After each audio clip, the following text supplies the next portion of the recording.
products and services featured are independently chosen by editors.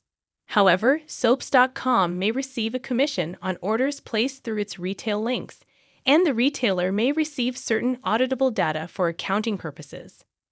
Sometimes sparks fly from the most unexpected of places, like those between General Hospital's Carly and John, the man who spent years holding threats against her over Jason's head to get him to cooperate. But perhaps we shouldn't be surprised that they've been growing closer. After all, anyone who starts out as antagonistic as those two are bound to heat up sooner or later. But the point remains that for years, John viewed Carly as little more than a means to an end to get Jason to do the FBI's dirty work. And it worked really, really well. In fact, tomorrow, according to spoilers, John is going to sit down and have a chat with Jason about Carly. He might want to think very, very carefully about what he says, though. Because, as Steve Burton insisted on a recent episode of his and Bradford Anderson's Spinelli, the daily drama podcast, Jason's got a strong, protective connection to her. That much is obvious, of course. But it's not necessarily that Jason's doing this out of a special kind of love for Carly. But Burton said, maybe Jason's a little loyal to a fault. And he's always been a selfless person. It doesn't matter to him.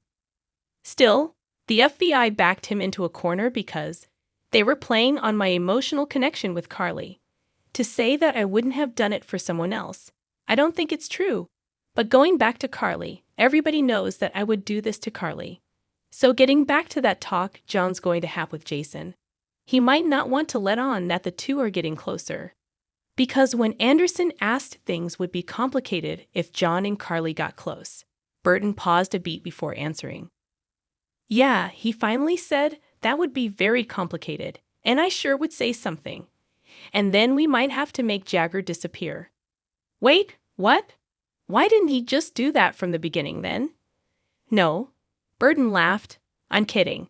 Do I do that anymore? I don't even know if that's my occupation anymore. You're going to find out soon, I'm sure. Woo. Because we have a feeling killing an FBI agent might make Jason disappear pretty darn quick, too. But the point still stands. Whatever Jason feels for Carly, he would have a huge problem if she hooked up with his former high school pal Jagger. He may not actually take him out, we think. But we've got a feeling he won't have any problem blowing that budding relationship right out of the water. Consequences be damned.